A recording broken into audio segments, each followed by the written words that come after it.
Allez, bonjour à tous, j'espère que vous allez bien. Aujourd'hui, on va voir le sacrement chez les Cathares, qui s'appelle le Consolamentum. C'est le sacrement. Donc, c'est un baptême, une consécration. C'est un baptême de l'esprit, notamment, pas le baptême de l'eau, à la différence des catholiques. C'est que c'est le baptême de l'esprit, et du coup, c'est pour purifier l'âme et faire en sorte qu'elle puisse aller retrouver le Dieu bon.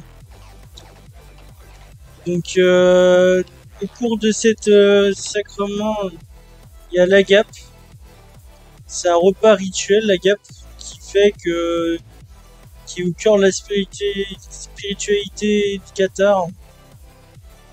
Donc, on fait un repas plus ou moins comme ça. On partage le pain, notamment, on se consacre plus à l'esprit. Donc, consacré par l'esprit en plus d'être purifié. Donc, c'est ça, c'est pour se consacrer à l'esprit et en plus après le purifier. Donc, tout d'abord tu te consacres totalement à l'esprit par la gnose spirituelle. Donc la gnose c'est les connaissances profondes du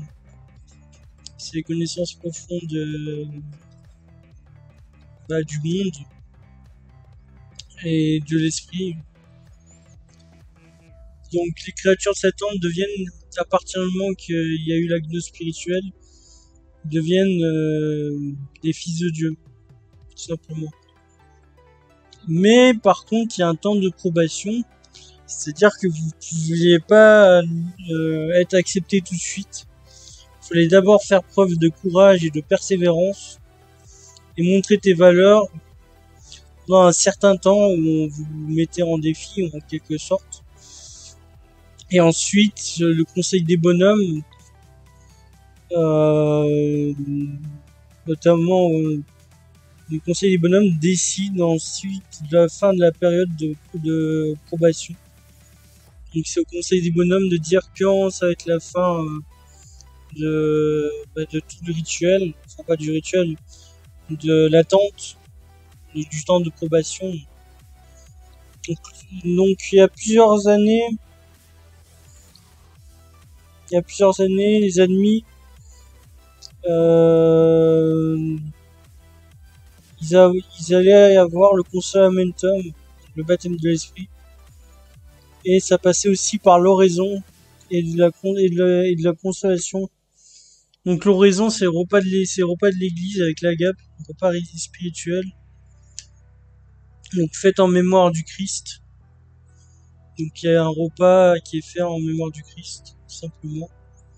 Et la bénédiction et le partage du pain, du coup, qu'on retrouve, qui est très important, le partage du pain. Le partage du pain qui est partagé à tout le monde. Les cathares reprenaient aussi les paroles du Christ pendant cette oraison. Et enfin, il y a la consolation, c'est en se remettant à l'évangile de Jean qui prônait justement attendez,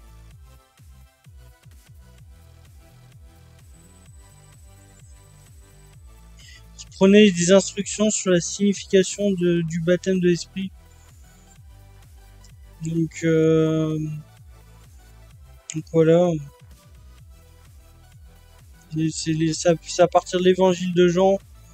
Enfin, il lisait l'évangile de Jean et du coup les personnes étaient obligées à partir de ce moment de suivre le rythme, c'est-à-dire de ne plus mentir, de ne plus faire de violence, ne plus voler, ne plus faire de serment et ne plus absorber de viande. Alors ne plus faire de serment, c'est ce qui permettait notamment à l'Église de persécuter les hérétiques, parce que justement il est obligé de faire un serment sur Dieu en fait. Et si le gars ne faisait pas le serment, si la personne ne faisait pas le serment, il était considéré comme un hérétique. Et du coup, après, les conséquences pouvaient aller du bûcher à la persécution. Donc voilà, ça c'était une technique notamment. Parce que ils étaient t'es obligé d'accepter la persécution et la mort si tu veux passer par cette par le condamentum, le consolamentum.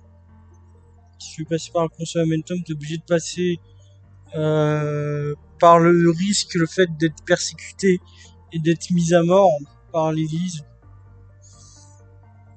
Tu pouvais pas mentir, notamment, c'est parce que c'est s'abstenir de mensonges. Et aussi qui disait que tu pouvais pas mentir et du coup derrière tu étais obligé un peu de mourir. Enfin, il y a le melioratum qui est s'incliner devant le célébrant, c'est une sorte de bénédiction. Et le consolé se revêtait d'un habit noir, d'un vêtement noir. Le consolamentum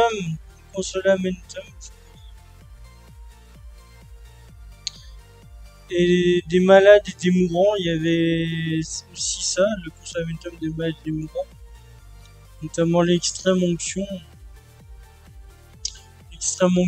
qui est le sacrement institué par Jésus pour le soulagement spirituel et corporel des malades. Donc il y avait un sacrement des malades par l'Église catholique, mais aussi par l'Église cathare.